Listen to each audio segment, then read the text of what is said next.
Hey, everybody out there in Cryptid Land. Me and my buddy Dirty over there have a really great guest tonight. His name is Thom Cantrall. He is a freaking legend, a myth, the man out in the Bigfoot world. He's written a lot of books, and the man is smart as a whip. And I'm telling you, he's going to teach us some stuff tonight. So, with no further, I don't know what they say. No further ado, I think is what they say. There you Here go. he is, There you Mr. go. Thom Cantrall. What an honor to talk to you, sir. Well, thank you very much. It's an honor to be here. I've seen your show a lot, and I just never had an opportunity to be on it before. Well, Uh, cool. it's cool. It's great. Yeah, I tried to do something a little different. You know, I know you're strictly well, I don't. Would you consider yourself a researcher? No, not at this point. No, Okay. I've I've been with them for so many years that they're family to me. Yeah. And see, I started this in 1958, and it's what 67 years, something like that. The summer.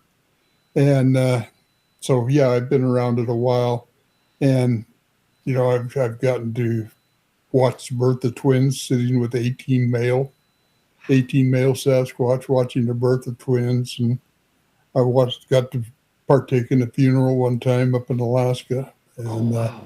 so yeah, it's their family to me, uh, That's very that's much so. that's pretty amazing. Hmm. So Yeah, you so the birth. Can I ask you about what time of year did that happen? That's something that's always January 15th, 2015. January 15th. Wow. Hmm. And They they go ahead. have their children in January usually, Okay. Well, and they have them about 6 to 7 years apart, oh and wow. they do that to maintain their population low. Okay. Okay, So, because they so don't want to stay hidden. You got to keep your population under control, and that's what they do. That's part of how they do it. Is to uh, spread them out 7 years, 6, 7 years apart. Uh, I saw the twins again in September of 23, and they were 9 years old. Well, yeah, they were going on 9 years old. And she had a youngster, a baby that was born uh, that was just 6 years old. So, that, pardon me, was just 3 years old. So they were 6 years apart. And that's pretty common. That's pretty common. But I knew the mother from the time she was a teenager.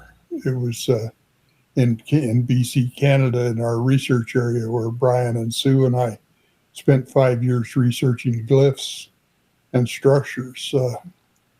When we started in 2012, nobody was talking about glyphs. Nobody knew what they were. Actually, I coined the word for what I was seeing, uh, because they were like the glyphs found on the walls in Egypt and such like that.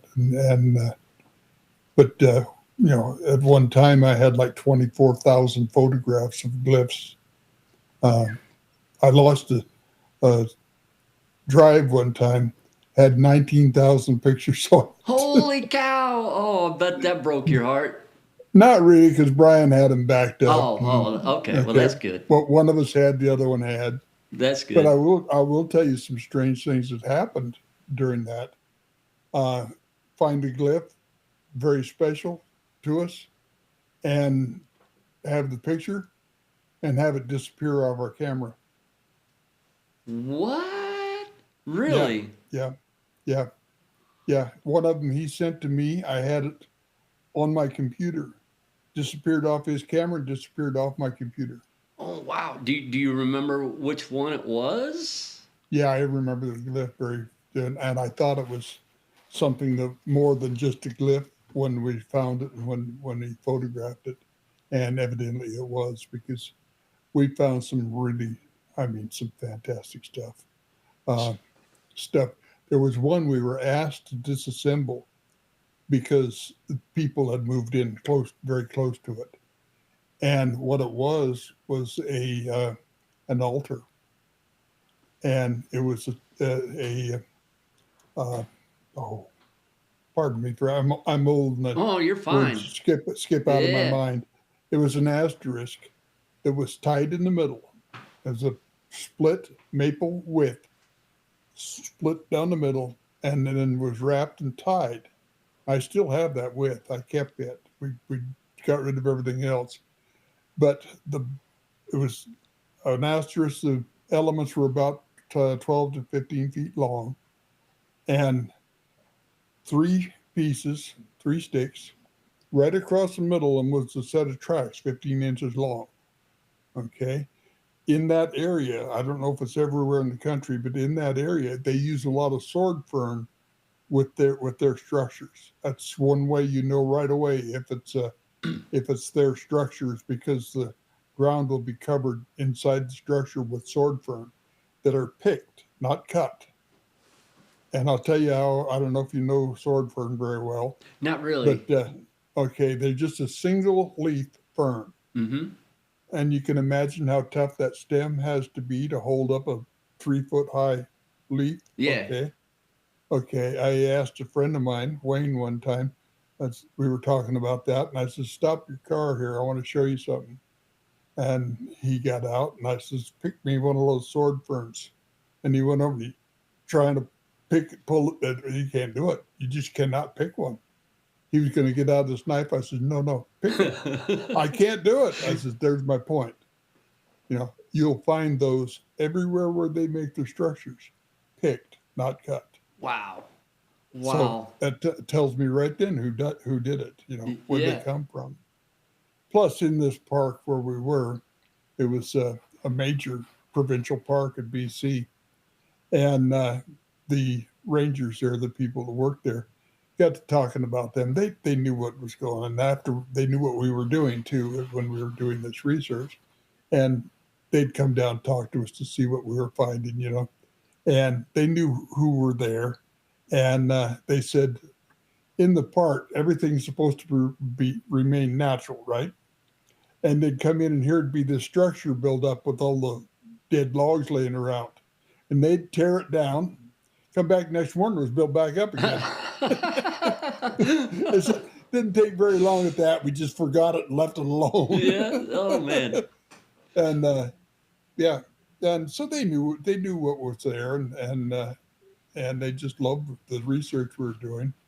Uh, be able to show them the footprints and such, and yeah, it was such a beautiful place for that because it had been logged in the 30s, and then it, like all of Canada, or southern Canada anyway, it grew heavy timber back so densely that there was no underbrush, and it was just like a carpet of moss on the ground. So their glyphs just showed up beautifully. You could see them from 50 yards away, and so it just it like I said, we spent 5 years chronicling that. We wrote a book on it uh, called Woods Works, and wrote it together. And Sue, who is now Brian's wife, she was so much help to us. Brian and I would find something, we'd get all excited about it, and Sue would come up and, "Oh yes, I know they make these things like this, but what makes you think they made this one?" Okay. So then we'd have to go back and start looking for evidence. Yeah. So I call her our resident skeptic. Well, you know what? It's always good to have a skeptic around because it It keeps you is. It honest. is. They keep you straight. Yeah, keeps you And honest. yeah, and just like that, make us prove whether it is or it isn't. Of those 24,000 uh, glyphs, the only ones I've ever shown people, I'm 99% plus sure they're Sasquatch made. Okay, and that's probably 200 out of that 24,000. Oh wow. Wow. Okay, Yeah. The others, I'm somewhere between 50 and 90% Yeah. sure, but it's not good enough. I have to be almost perfectly sure before. As you say, I've been doing this a long time, and to be caught out in one misstatement like that could ruin a lifetime's reputation. Correct. And so I have to be very, very careful of that. Very, very careful to make sure that what I say is the truth all the time. And it's not hard to do. Just tell what it is. Treat everybody with respect and just tell what it is. It's not hard at all. So So I get asked so often, how do I see Sasquatch? Treat him with respect. Yeah. yeah. So Yeah. and of the glyphs that you're 99% positive a Hmm. Sasquatch made them, what parts about those particular ones made you so sure? That footprint across the middle of them. That would do Okay, it. that would do it. Okay, that's one. The use of pick the sword the ferns. sword ferns. That's another one. But tracks are the main thing. Yeah. Uh, and if it's a 15-inch track, and believe me, I know what to check for to tell a track from a fake track, and there are giveaways to it. One easy one, quick one. When we walk, our foot hits the ground with a heavy heel strike, Correct. and then we come forward on our foot. When they walk with what's called a compliant gait, and their leg swings out, around, comes down flat, and then as they step forward, the mid tarsal breaks. Let me turn my hand. I can't do it, I guess. But when that breaks, then the middle will break. So the heavy part is now on the front part of the foot. So in us, the deepest part of the track will be the heel. In them, the deepest part of the track will be the front of the track. There you go. And that's And probably a good way to it's a good way to, differentiate to between debunk hoaxes tracks. Yeah, yeah, too, I would think. yeah. It is. You can do all sorts of things with the toes too, because their toes are. I've never seen shoes. They're open and free, and they're almost prehensile. And some of them I swear they are. Also, they love to move on all fours. I don't know if you've ever noticed that, but they do it very quickly, very fast on all fours. And yeah, so I've heard a lot of encounters about them being on all fours, and sometimes I've sure, heard about the spider crawl, which yep, really and they freaks me can out. fly doing that. I mean, That's what I they don't heard. waste any time. Yeah. Yeah, if they're trying to get away, they're gone. Yeah, So and go ahead. I'm sorry. no, that's all right. I've just So been thinking there. how many creature or well I don't know that I want to call them a creature. They're Uh, people. Big people. How many big Mm-hmm. people do you think you've seen over your 67 years of doing this? 100 or better. Oh my gosh. Man, Yeah. oh man. There Ha- were like I said, there were 18 males and 2 females when the twins were born. Right there, the funeral in Alaska, there were about the same number there, but there were more females there too, males and females for the funeral. So the funeral, you piqued my curiosity because I don't think I've heard anybody talk about a funeral. Maybe I heard you talk about it on a different show, I but don't I don't talk about it much because it was so sacred. okay. Uh, Well, if you but don't want but to yeah, talk, it. I was invited, yeah. specifically invited to be there. I was in Alaska fishing, and I got tired of fishing. I mean, you know, how long does it take to catch six salmon when they're coming in banging in the legs? When you Yeah. and so I got tired of fishing, and I took the rig and just went for a ride up in the mountains. I found an old logging clear cut and I was tracking stalking a bear is what it was. It was big old black bear feeding there, and I decided to see how close I could get to it. And I figured 30 feet was close enough. I would say. And he left, and a big old boar. He was a big boar for a black bear too. And as I was sitting there on the stump, one came out, and I started talking to him. I always do that. But every time I see one, that's the first thing I do. Hi there, how are you?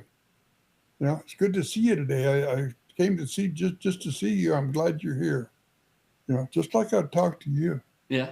And you'd be amazed at how when they respect you, when they know, because it seems like what one of them knows, they all know. You know, it's a type of situation. And now this didn't happen for the first 35, 40, 45, 50 years of this, okay? It's only been in the last 10 to 15 years that I could do this. But they came out and they actually told me there was a funeral to be held in this area. Did I want to stay for it? Oh yeah. Yeah. Oh yeah. That's a yes. Is the Pope Catholic? Yeah. Yeah. Yeah. And so that's how I was invited, and that's why I stayed and watched it. I just sat back and I was in awe, totally in awe. But that was long before the birth of the twins. That was back when I was still on my own. See, and what got me started was the Jerry Crew incident. And my dad hit the newspaper, and it was in an area that we knew. We'd hunted there. And we had friends that lived in that area. And it was about 350 miles from where we lived. And he says, "What do you think of this?" And he handed me the newspaper. He was always doing that. Something would come up like that. He would always give me the paper. "What do you think of this?" And it's still my curiosity, is what he ended up doing. And I was, sophomore in high school at the time, I think. And I read that, and, you know, and I just said, this sounds too good to be true, actually. Then, so when I started researching it, then I found uh, Dr. Sanderson, Ivan T. Sanderson, working on it. And I got to read his words on it. And he published an article in True Magazine and then again in Argosy Magazine on it. And he went into the nuts and bolts on it. And he was flat convinced they were there.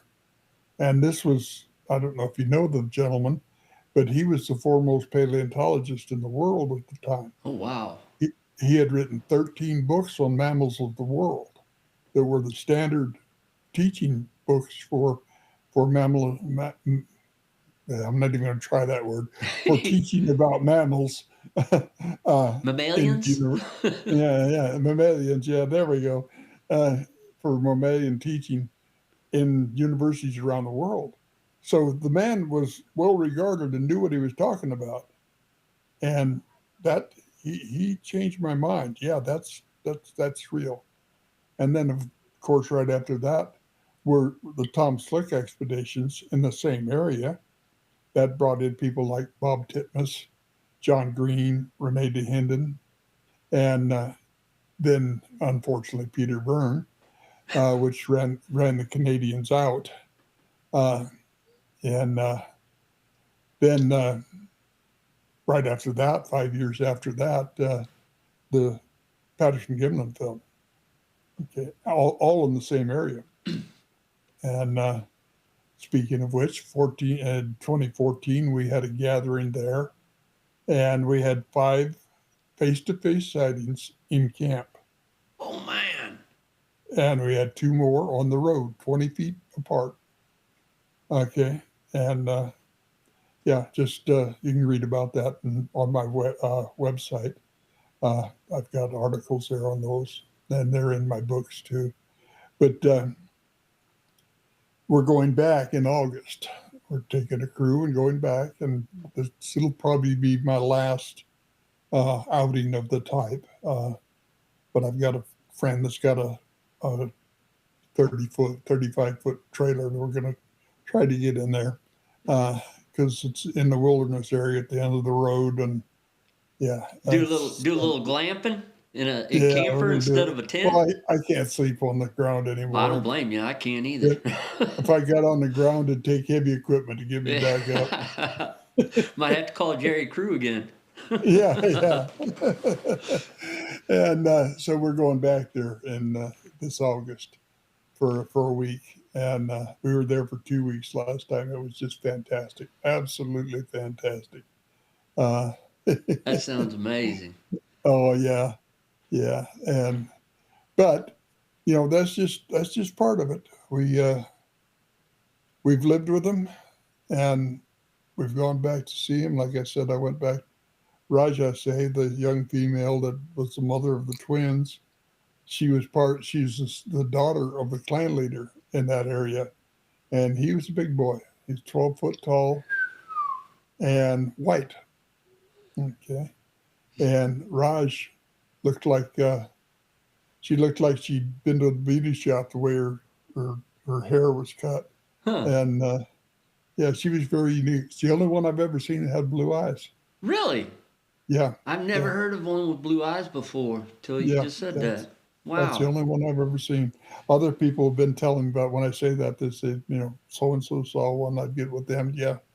Yeah, they saw one. So it happens. It's just not common. And So that, quick question. I didn't mean to cut mhm, you off. So not at all. when you said they invited you to the funeral Hmm. now and they talked to you, was it could you I mean was it verbally or was it kind of like the mind That speak? was mind speak. That Okay. came right directly into And my I mind. believe in mind speak because Oh yeah. I've heard it so Well, much. wait. I mean, there's still people that can do it, and that was one of the first things that my teacher taught me. We have no powers that you did not at one time have. The difference is, about 35,000 years ago, you moved indoors. You quit adapting to your environment and started adapting your environment to you. And we Yep. did. Yep. Now we're sitting across the campfire in the teepee or in the cave and talking right there. We're not talking ridge top to ridge top anymore, so we don't need it. That makes sense. Okay.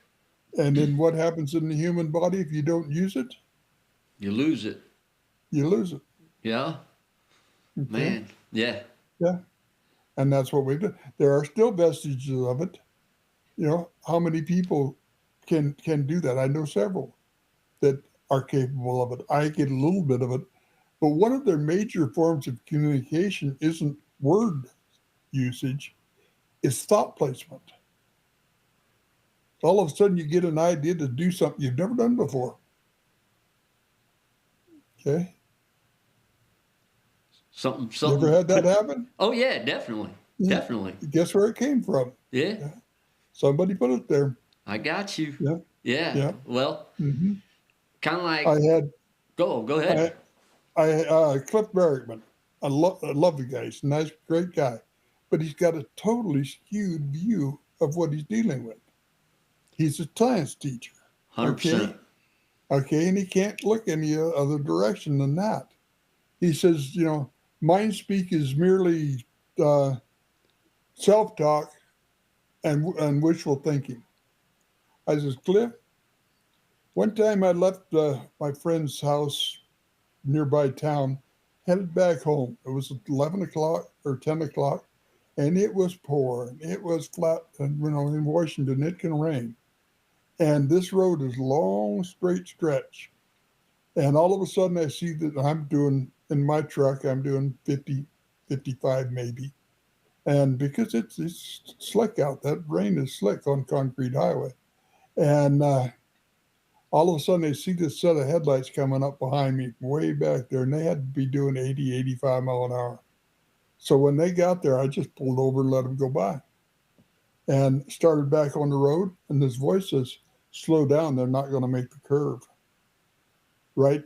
That road turned Mm-hmm. about 50 degrees to line up with the freeway right there with I-5.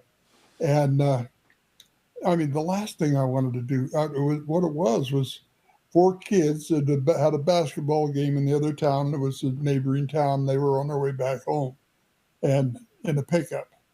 And then it says, "Slow down. They're not going to make the curve." Do you think I wanted to go around that curve and see what I was going to find?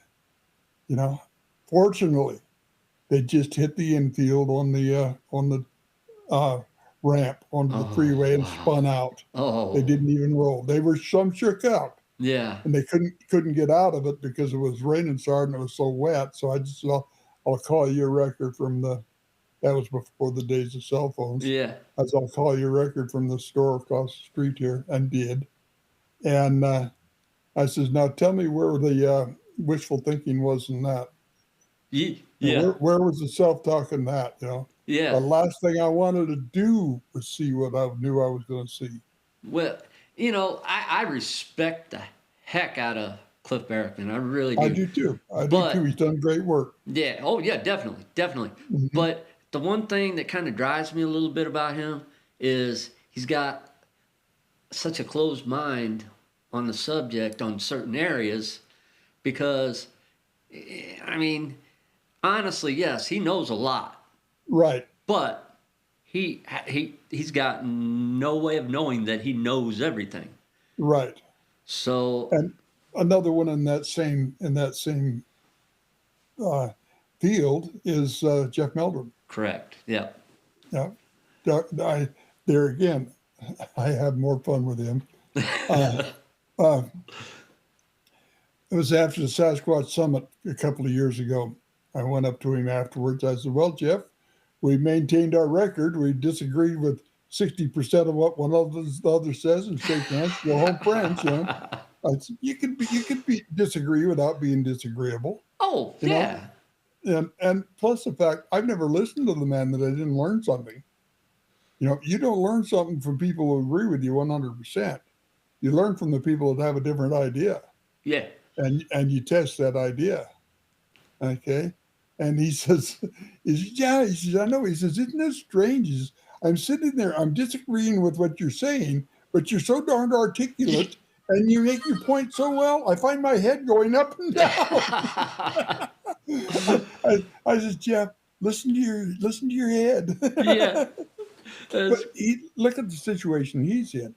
I mean, his cohorts at his university are after his tenure all the time. yeah.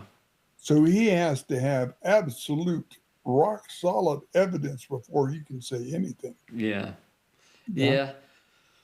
So he has to be very, very careful. And I don't, but like I say, he's never given a talk that I didn't learn something. Yeah. Well, Hmm.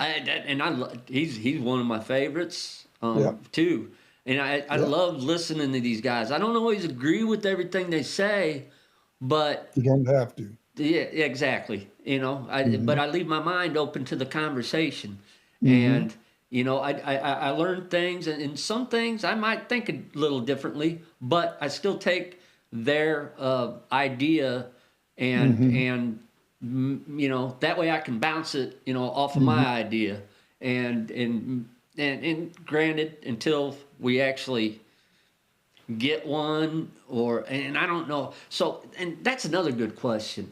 Um, I know people talk about, you have to have a body before we can Why? prove them. Why? I am the same. I think we have enough evidence, you know, Even if we don't, what's it going to do? nothing. If you had absolutely 100% rock solid proof, what's it going to do? Yeah. Well, what's it going to do? Not much of The anything. worst thing you can ever possibly happen is for the government to have to take ownership. I mean, look at our government's history with indigenous peoples. Correct. Yeah. So, Okay. Milton Friedman, economist for like 5 presidents, he said, if you put our government in charge of the Sahara Desert, in 5 years, there'd be a worldwide shortage of sand. And it's absolutely the truth. yeah, you're right. The worst, what are you going to do to protect it? They don't need protection. We need protection from They ourselves. need, yeah, You know, all they need to be is left alone. yeah. So yeah, Yeah. and honestly, I'm fine with them not being officially discovered Right. Right. because I love the mystery anyway. I mean, granted, do I wish I knew more?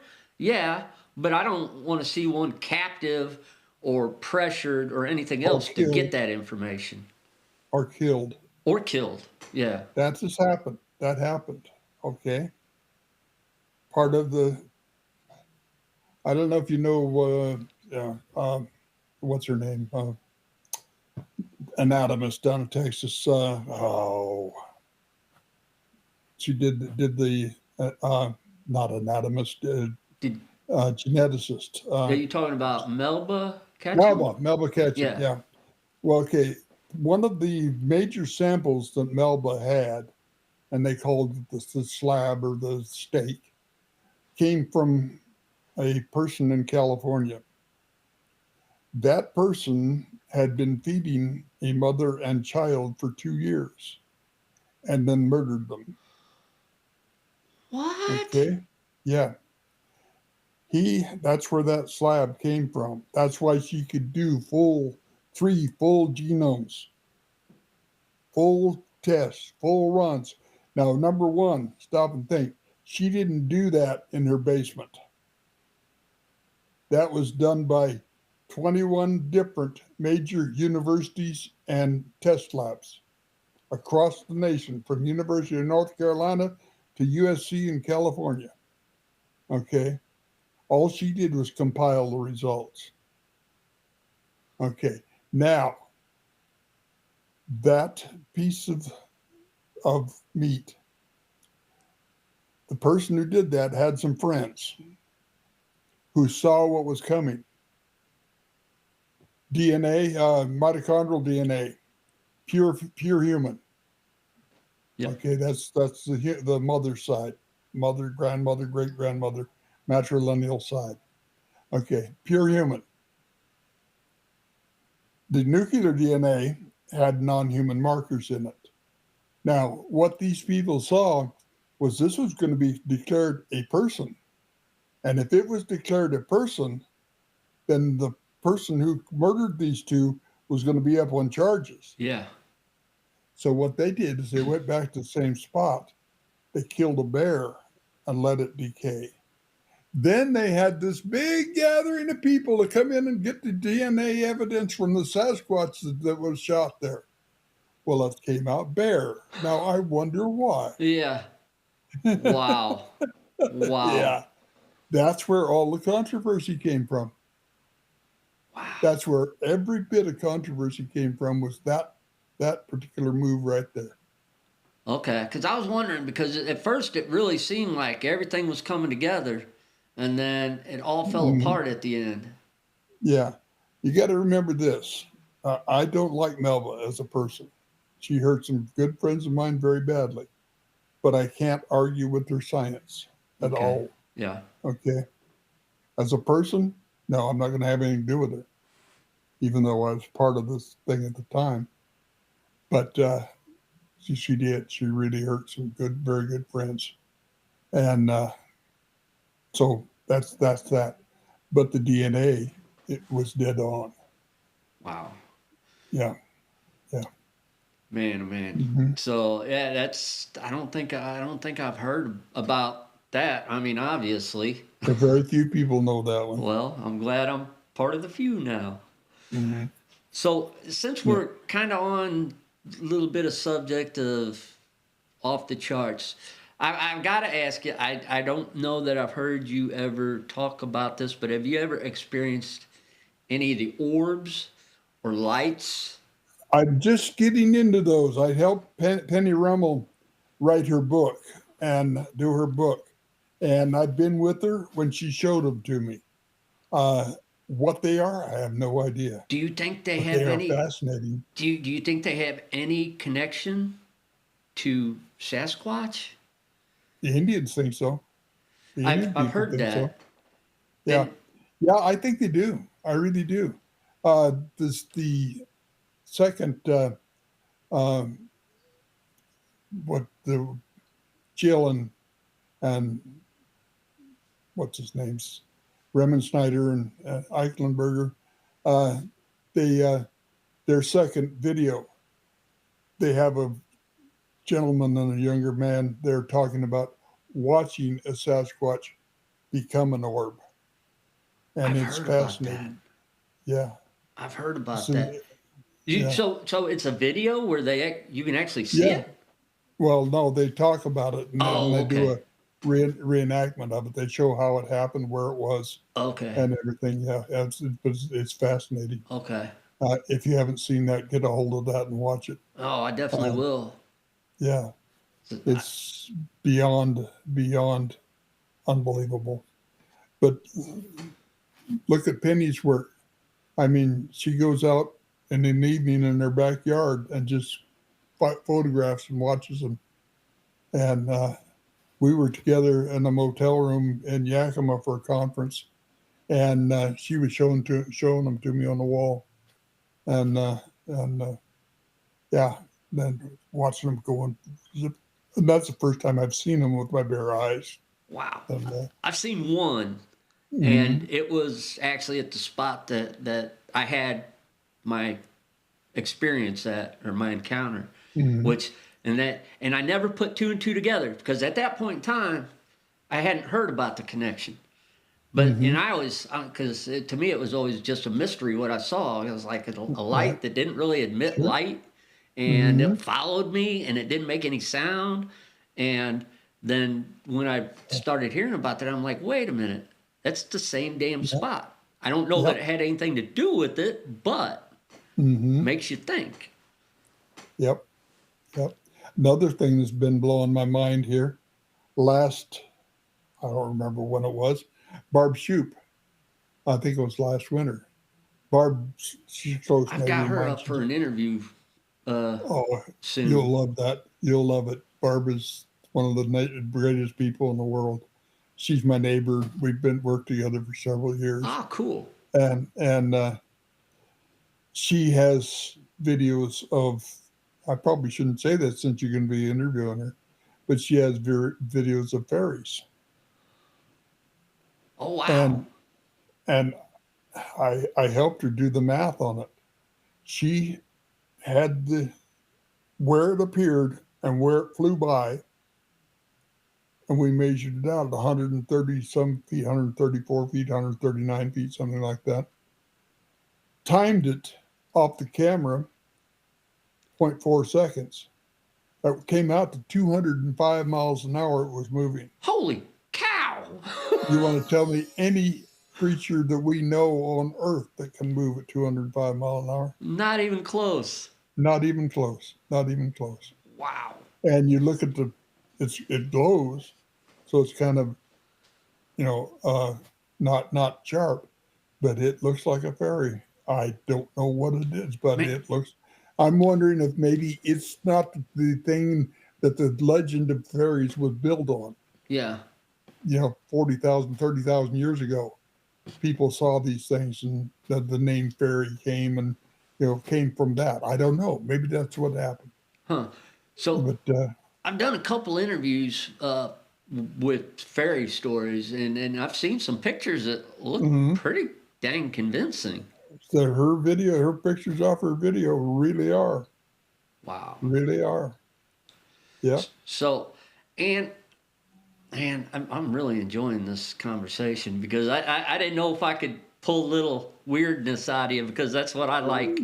I like the weirder the Oh, better. But like I said, we don't all know all the answers, so no, we got no. to discuss things. My job now with Sasquatch, and has been since 2010, is to tell their story. Okay. And that's what I've been doing. I've written 15 books, working on number 16 right now, to tell their story. And that's what my teacher wants me to do. I ask him about something else, and that's not for you to know at this time. I So get a lot of that because I'm so curious about. Well, I want to know how everything works and how it fits together, and yeah. where do these other beings fit in, and yeah, it's fantastic, but it's so much fun. I mean, I wouldn't trade my life for anything for what's been going down, Yeah. especially since 2010 Yeah. when I met my teacher. And that was a story in itself. I had gone out for the day. Well, I was planning on it was September, and my friend Arla, or you know Arla, Yeah. uh, she's my sister from another mother, and she says to me, she's this place where you're going. Is there a stack of wood right alongside the road there? And you got to remember, Arla is a shaman. I guarantee you, she is. She's half Cherokee, quarter Choctaw, and quarter Scottish. And if that won't get you scalped, what will? Yeah. But she says, I said, no. I says, the road I'm going on, that I plan on going on, I've never been on before. It's been part of Boise Cascades Tree Farm. They shut it down, put it to bed, and deeded it over to the Umatilla tribe. And I said, they've had it closed off for the last few years, rebuilding the road and everything. Now they've opened it up to the public where we can go in.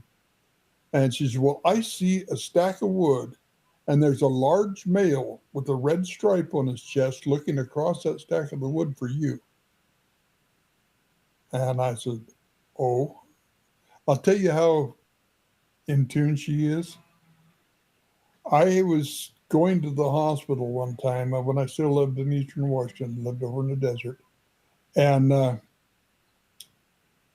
I'm on the gurney going out the door, and my phone rings. I was holding a minute. It's Arla in Oklahoma. What's wrong with you, and who are those people with you? Yeah. And that's not the only time that ever happened. Oh, And wow. yeah, I was talking to her one day. She's, who's the woman in the room with you? I said, there's nobody here. I'm all by myself. No, there's somebody there with you, looking over your shoulder at your computer. No. I said, well, describe her. She did. It was my mother. Oh, She'd been wow. she'd been gone for 25 years, Keeping an 30 eye years. on you. Yeah, Oh, yeah, wow. That's so yeah. cool. That's Arla. Yeah. Okay. Uh-huh. She told me this, so I says, what I'm going to do is I'll drive up that road. If I find a stack of wood like you're talking about, that's where I'll set up because I'm just going to go up for the day, find a spot, and do my usual thing. My research tactics. I have my folding chair, a ice box with fried chicken hips, thighs, Yeah. uh, boiled eggs, and Diet Pepsi. And I sit down, open my Kindle, grab a chicken hip, Diet Pepsi, and sit there and read until they show up. And they will because they get curious. Why is Hmm. he sitting there like that? You know? And it was about probably about 2 in the afternoon. I'd brought a box of grapes that I'd picked for him on the way out and a box of apples. And all of a sudden, voice, and this one was a voice in my mind. It said, I can't come out. There's been too much traffic. There were 5 vehicles that went by the whole day. Okay. And I says, well, do you want me to go then and come back another day? Because I could come back. I'm retired. I didn't have to be here on Saturday. I could have come on Tuesday just as easily. And he said, that would probably be better. So I loaded everything back up in my car, had my right foot under the wheel, and I was just starting to squat down to sit on the seat. And he stood up right across the road from me, about 12 feet away. Oh, He my says, I God. wanted you to see me before you left. And he's 9 foot 3 inches tall. There's a little hemlock, or not hemlock, uh, uh, hawthorn tree there. I call it Nathaniel, so I'll remember what it is. But there was a limb there, and his head just barely touched that limb. So afterwards, I was able to measure the distance. 9 foot 3 inches tall. And he did. He has a red stripe from his shoulder across his chest down above his hip. He has stars and a crescent moon on one shoulder, and he has 3 lines tattooed across his nose. And he says, He says, I am your teacher and I will be in touch with you. And I says, okay, thank you very much. And it's very nice to meet you. And he says, thank you. And he turned and walked away, just disappeared. And that's how I met my teacher. That is so cool. Yeah, yeah. And you came back on Tuesday? I know it was about a week and a half later. Oh, okay. And he got a hold of me at home. Yeah. He says, I need to talk to you. Can you come back? I said, yes, I can come back. He said, I could talk to you there, but I want you to see me. I said, I'm up for that. Yeah, definitely. and that's when he laid it out for me, everything that he wanted me to do. And he says, and I said, what's your concerns?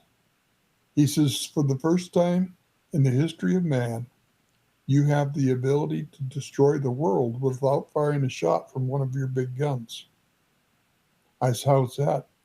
He says, look at the oxygen supply of this earth. The newspapers have it all that it's because the trees are being cut. And that's BS. Because when you cut a tree, what happens? Either another one goes back or grass grows. They all photosynthesize in exactly the same way. So there's no loss of oxygen unless you pave it. Yeah. Yeah. Yeah. Then you can't get. He says, but even so, that only provides 20 to 30% of the Earth's oxygen. The other 70 to 80% comes out of the ocean. And you are destroying the capital predators in the ocean. When you do that, it allows the subspecies to flourish. They eat themselves out of house and home. And there goes your oxygen generation from the ocean waters. Wow. Yeah. Man, oh man. Yeah. Yeah. It opened my eyes. Yeah, I'd say so. Yeah. And I got talking to him about other things. He says, I know you're having trouble rectifying what we're telling you, what you're learning from us with your priesthood. Know this, we have the same creator. And we know Jesus Christ and who he is. I says, he's the savior of mankind. Is he your savior too? No. Do you have your own savior? That's not for you to know at this time. Yeah, so I've learned a lot from him. So Believe me, he saved my life so many times, it's unreal. Before I forget about it, I got a question about the tattoos. Sure. You said he had, or were they tattoos? You said the. Yeah, they were tattoos. Same way Indians do them. Okay. Just with soot and poke. You know, the same way the Indians did. So what color was his skin? His skin was pretty dark. Pretty dark. Yeah, but this was even darker. I got Tell you another thing he did for me. I've got that right here. There are 3 golden eagle nests in Western Washington. I went to bed. I had pneumonia. I had pneumonia so bad that they had notified my next of kin. They didn't think I was ever going to leave the hospital. I did. Thank goodness. I went to rehab. I spent over 2 years in rehab. Oh wow! While I was there, one night I would take off my oxygen and put on my CPAP machine to go to sleep. I was on oxygen 100% of the time. And what I'd do is I'd put my oxygen stuff. I had a walker, and I'd lift the seat and had a basket under there, and I'd put it in there. I also kept my hairbrush in there in case I needed it. And went to sleep, got up the next morning, took off my CPAP machine, was going to get my oxygen out, get my hairbrush out, opened it up, and that's laying right there on top of my basket. Really? Really. I asked him about it.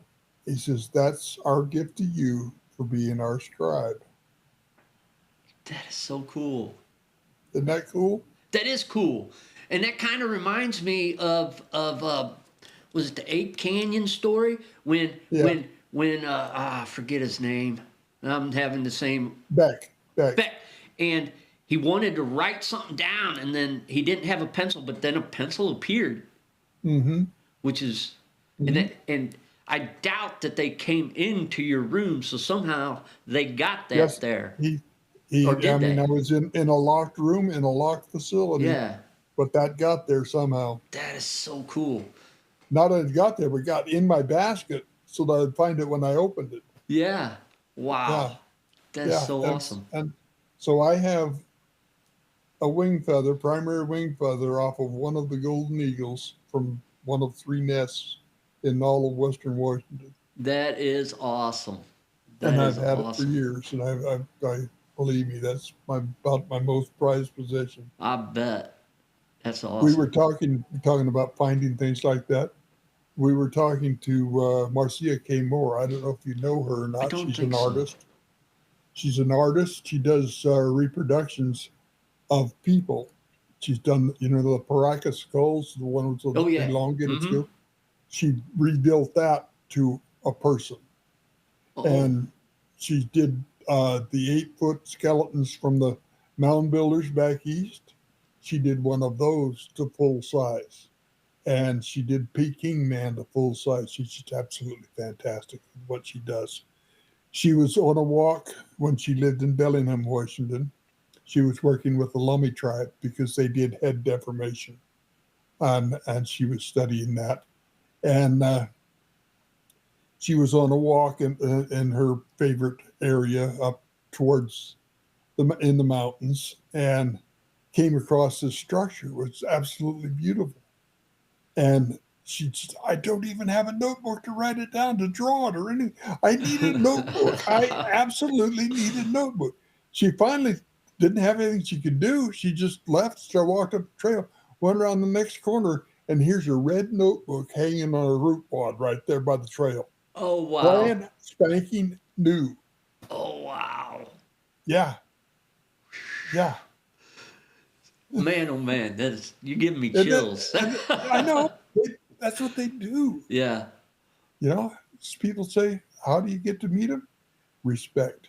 It's all Respect. about respect. Yeah. Mm-hmm. I can kind of I can see that because my first experience seemed like I was just full of fear the first Mm-hmm. time, but then after Mm-hmm. that, I I kind of felt like they kept an eye on me, and because Mm-hmm. I would hear them, I would hear the howls and stuff, and Sure. and I knew they were around me a lot, but they didn't scare me anymore. No, So the first thing a person has to do is lose the fear. yeah, That's one emotion they cannot work through is fear. It just locks us up, and probably shuts your and brain down. yeah, it does. It really does. The first book of encounters that I wrote, Sasquatch Face to Face, I had 32 encounters in there, and most of them they were talked about how absolutely terrified they were. Okay, and all I was doing was standing there watching them. Yeah, You yeah. know, but they're absolutely terrified because that's all in their mind. You know, I never have been afraid of them. I've lived in the woods all my life, Okay. and except for the 9 years I spent in the Navy. But there's nothing out there I'm afraid of. That was going to be one of my questions. I was going to ask you if you had ever had a terrifying encounter or something that scared you, but Oh yeah, but they wore shoes. what? Oh, you talking about humans? Yes, Well, yeah. yeah. Walk in on a drug grow sometime. Oh no, no, no, no, Yeah, thank you. yeah, yeah, yeah. No, thank you. That'll make you have to clean your drawers. Yeah. Holy Hmm. cow. Yeah. Well, I talked my way out of it. Well, that's good. That's Yeah. good because I'm glad we're talking today. If you wouldn't have talked Uh, out of that yeah. then. Well, I was able to speak to him in Spanish. That kind of helped. Oh, that does help. Yeah. See, Yeah. the only Spanish phrase I know is "Donde es baño?" Yeah. Well, you need that one sometimes. Yeah, yeah, yeah. So But it yeah, my life has just been blessed by these people. And that's what sounds they are. like it. Please understand, they're just another us. They're like us in many ways, but they're unlike us in many ways too. Yeah. Okay. I don't think we will ever, as a species, be able to live together. As individuals, yes, there's Yeah. some individuals that can and would. I would in a minute. Believe me, I'd much rather deal with them than humans. Wow. I can You understand that. know, first of all, they don't lie. You know, So, I'm just look at them. They they do not. First of all, they don't hold and defend a territory. Yes, they have an area they live, but others will move through back and forth. That's fine. That's no big deal. If the fish are in the river, they're all down on the river fishing. Uh, our research area in Canada, summertime, half of them are up the top of the mountain. 12,000 feet up. But this time of the year, two clans live in the same area. hmm. You know, so they don't they don't they're not territorial. Number two, they mate monogamously, and they mate for life. So seriously so that if they're mid-age and something happens to one spouse, they probably won't even remate unless there's young children to still be taken care of. Uh, they're that dedicated to their marriages. Okay, they I don't know. There's three or four things like this that we talk about. And if you took those things, the monogamous marriage, the lack of territory, they don't acquire things. They're not acquisitive. They don't have, look at my poor room. I can't move. If we ever have an earthquake here, they're going to be searching for me with specially trained dogs just from stuff that fell on top of me from my own room. But, you know, if you took those things out of our history, how many wars have we avoided? Oh, most, most if not Almost all. all. Almost all, and that they're all over one of those things: money, Yep. territory, sex. One of those things. Yep. Yeah, and yeah. So, I got and they don't have those problems. I've got something else I've got to bring up because I've been bringing it up a Okay. lot lately. Um, and I've heard tales of people seeing them going in and out of portals. Do you lay anything on that, or do you have a opinion or a I thought? don't know personally. I can't say I have experience with it.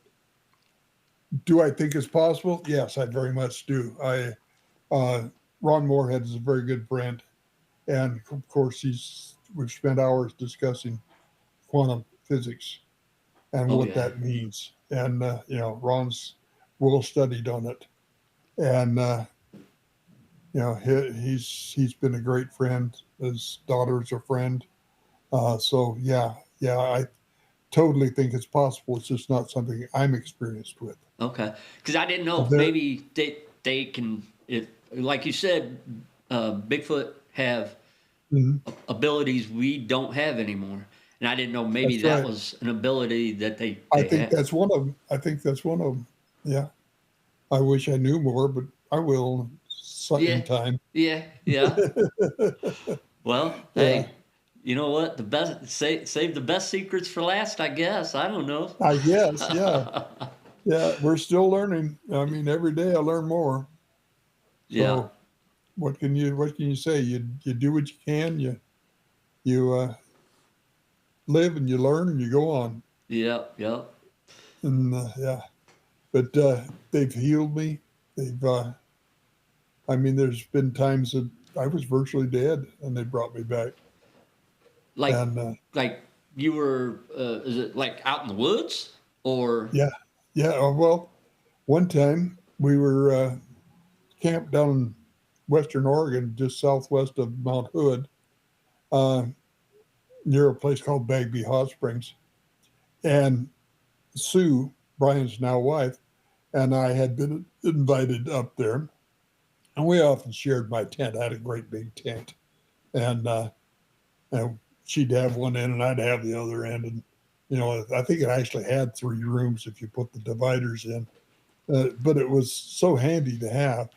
And I had a 16-inch air mattress. She called it my princess mattress because that way I couldn't feel a pee. And Princess P. yeah, yeah, and we were asleep. I was feeling bad. Um, Jim DeMaine was there. Jeff Rohn was there. Uh, you probably don't know these names, but they were all part of the old Oregon Bigfoot group with Autumn Williams group. I don't know if you know Okay. Autumn or not. I've Yeah, heard the name. yeah. Autumn was a sweetheart, and we were all together there. But I was terrible. I mean, my heart was not. My heart's in atrial fibrillation 100% of the time anyway, but it was running off key even for that, and I could barely walk. We went for a drive, and it was all I could do when I got back to get out of the truck. And Jeff had told Jim DeMaine that I think by tomorrow morning we're going to be driving down to the hospital in the back of the truck. And it's that bad. But we went to bed that night, and about 4 in the morning, I woke up and there's this buzzing sound. Bzzz. And Sue was up. She was looking around, trying to figure out. She says, "Where's that buzzing coming from?" I was right out of my chest, right there. And I says, "Yeah, it's been going on for a little while here." And what it was, they were treating my heart. And I thought it was, 15, 20 minutes. Sue said, no, no, it started before 2 o'clock. It had been going on for 2.5 hours. There's And an audible. audibles, and it actually burned a spot. I got pictures I could show you if I, but it actually burned a spot right in the point of your chest there, right at the point of your sternum, Mm-hmm. right there. Wow. It burned a spot in my skin. It stayed for a couple of years. It's faded away now. But yeah, and that went on. I got up and I could hear them outside the tent. They're right outside the tent. And it stopped about 4:30, somewhere in there, and went back to sleep for a half an hour or so. Got up and Jim DeMaine was just getting the fire started, and I walked over to the fire. Jim says, "What were you and Sue doing now, walking around in camp in the middle of the night and talking?" We weren't. I never got out of bed. Sue got up, but she just looked out the door of the tent and never went out. Because we heard you. I heard you talking, walking through camp and talking. And then Jeff Rohn got up, same thing. And each one, as they got up, had the same thing. 8 people, 7. One didn't hear it. She slept through it. Okay. We got to looking, and here's 2 sets of tracks. Came from our tent right by the fire and went up the road. What they were doing. Now, Sue and I never heard this. But if we'd have heard it, we'd have come investigate to hear our own voices. I said, "What were they saying?" If you heard, well, we couldn't differentiate words, but you and Sue both have a very distinctive voice, and we knew who it was. They were walking up the road, simulating our speech And your and voices. our voices. And when I got up, my heart was totally back in rhythm. It was still atrial fib, but Yeah. everything else was gone. Wow, that is so cool. It is, I, yeah, and I've that's just once. but I've heard about them being able to mimic people's voices because Yeah, I've heard of encounters oh yeah, where a guy's like, yeah, I'd go out every night and I'd call my dog or this or that. He's like, I went out one night and then I could hear a they're voice calling coming his from the dog. woods calling my dog's name and it sounded like me. But that would have to be Yeah, creepy, but so hmm they basically played a trick on the entire camp to come save you. That's loyalty. I like yeah. that. Talk about playing a trick on camp. We were in Georgia. Arla used to have a yearly gathering down in western Georgia, just a few miles from the Alabama line. And we were 18 of us sitting around a campfire one night. and two of them came to the campfire, stood right behind me, campfire. Yeah. Oh, wow. Right behind Yeah. the campfire? Right behind me. Oh, right behind you. Yeah, I looked back. There's two of them right there. Holy cow. Yeah, yeah. They went back in the brush, and Arla, Keith Bearden, young Zach, he was 8 years old. Jonathan went there. There were four of them anyway. Followed them back, and there was a third one back in the brush that hadn't come out. But and Zach, he come out. He's just grinning from ear to ear. He says, I've seen more Sasquatch on Wind Weekend than finding Bigfoot seen in 3 years. Oh, that's great. That's great. He was so right. true. He had. It's so true, though. Well, maybe they don't like Cliff because of the way he thinks. I don't know. I don't know. Well, that's it. They won't because of the way he thinks. Yeah, until he allows his mind to access them as they are, they won't. That's something I've been learning through my interviews. It seems like the people that have the more open minds are the ones that are encountering them the most. Exactly. And of course, people, and I'm not trying to beat up on Cliff, but people. Why not? He can handle it. Yeah, he can handle it. I think I'm going to see him tomorrow anyway. So are you? I'll tell him we were picking on him. Okay. Well, hey, tell him to check out the show. I will. But people with his mindset tend to beat up on people that have an open mind, and it's just. It's like it's like, why can't we just find any middle ground? Mm-hmm. Let's discuss it. Let's not say poo-poo on you, poo-poo on you, right? Back and forth. Man, one day, I think it would help a lot if maybe they would listen and have a different way of thinking about it. Mm-hmm. It might advance, a lot in our knowledge. Mm-hmm. So. Mm-hmm. Well, I'm gonna let you off the hook, Tom. Are you? Yeah, it's been such a great interview. Would it be? Well, thanks. Would it be okay if sometime in the future we talk again? We can do it again. Yeah, no problem at all. Heck yeah, man! I've had so. Well, you timed this just right because the med tech just showed up with the blood pressure cuff. Oh, there you go. There you go. All right. So, I'll tell you what, it's been fantastic. I've really enjoyed this. Oh, I have too. Is there anything you want to promote before we get out of here? Just if you have questions, go to my website, and that's just my name.com. And it has essays there. It has all of my books there. Okay. So you can get your books from there? Yep. Okay. Mm-hmm. I prefer it that way because it's no fun if they aren't signed. Yeah. Heck yeah. That's way better. That's right. All right, Tom. Well, you enjoy your evening, and thank you from the bottom of my heart. It's been such an honor talking to you. It's so much fun. Right. Yeah. Out in the woods where the shadows creep, I'm trying to find the legend that the people keep. Bigfoot's the name, got a story to tell. Footprints in the mud, can't you hear the bell? Whispers in the night, can you feel that chill? Bigfoot on the run, he's a legend, keep it real. Bigfoot, yeah, he's the talk of the town. Creeping through the trees, never wearing a frown. Legend of the forest, he's got a big stride. As the trap beats thump, you know he's got pride.